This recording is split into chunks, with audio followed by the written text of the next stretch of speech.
All right, to get started on our banana foster banana pudding, we are going to slice up 2 bananas, place them to the side, break out a baking dish. That's a 9 by 13. You can also use an 8 by 8. I like to use those Chessman cookies by Pepperidge Farm.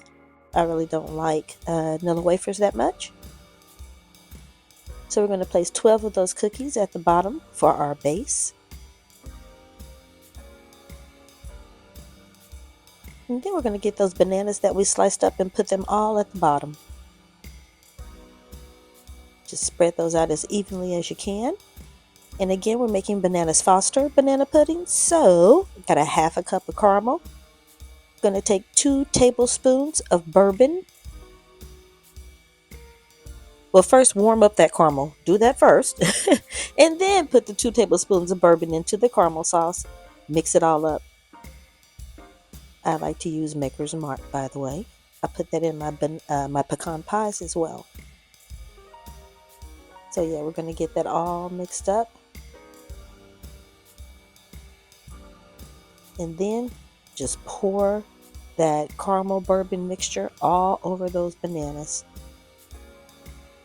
Try to make sure that you get them all coated.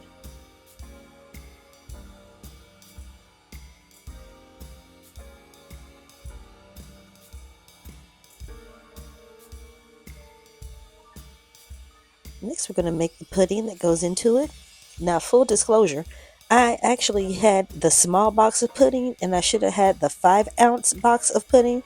So the only other pudding that I had to go along with it was French vanilla. So the recipe calls for vanilla pudding and pie filling, instant vanilla and pudding, but vanilla pudding and pie filling. But I use French vanilla as well as vanilla, so my pudding turned out to be a little bit darker than it would have been had I just used plain vanilla. But hey, it tasted good anyway.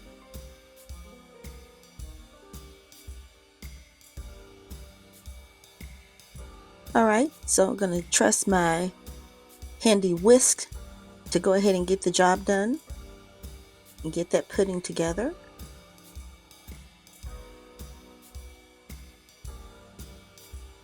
And once I finish whipping that up, I'm going to take that pudding and spread it all across the top of those bananas.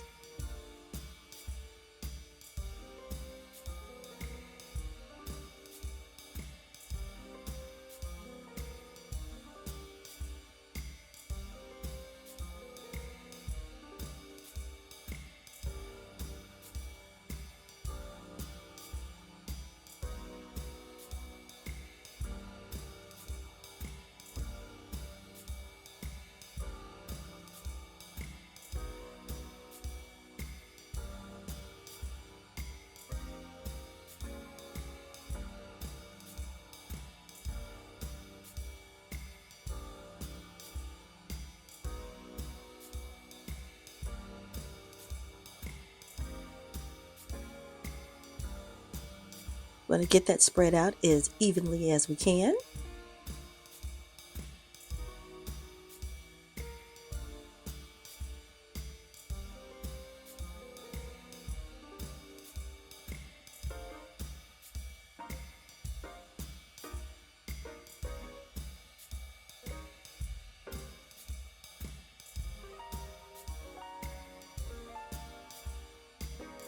Now, the recipe calls for an 8 by 8 pan. If you're not going to use an 8 by 8, if you're going to use something closer to a 9 by 13 like I have here, then you do want to use 2 of the small packs of the Jello pudding versus 1 of the 5-ounce packs of Jello pudding, because it's going to make a difference, because that 9 by 13 is just a little bit bigger than the 8 by 8. So you're going to need that additional pudding so that that layer won't be too thin. Just a FYI for you guys. But all right, we got that spread out nice and evenly going across.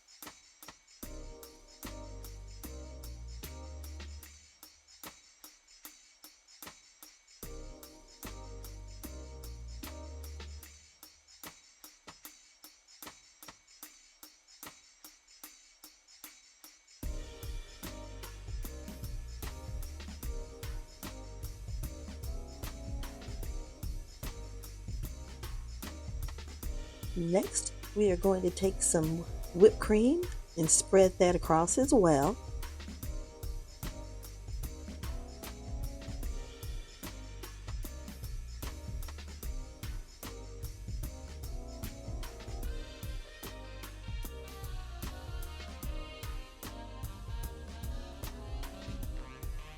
And just like the layer of pudding, we're going to get that as smooth and as even as possible.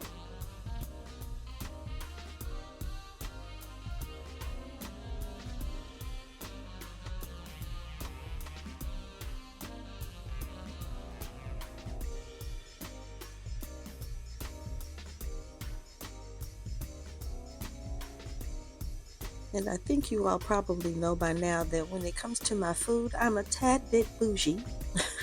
So I cannot stand Cool Whip. I refuse to use Cool Whip or any other topping like it on my desserts. I make my own whipped cream.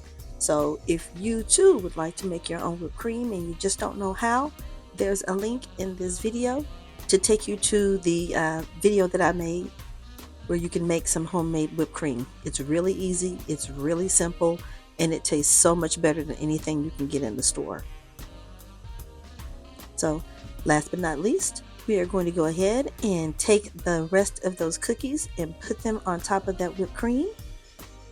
Then we're going to cover that bad boy with some saran wrap or any other kind of plastic wrap that you have. And let it sit in the refrigerator for about 4 hours so that everything can completely set. And after that, the only thing left for you to do is enjoy it. Bon appetit!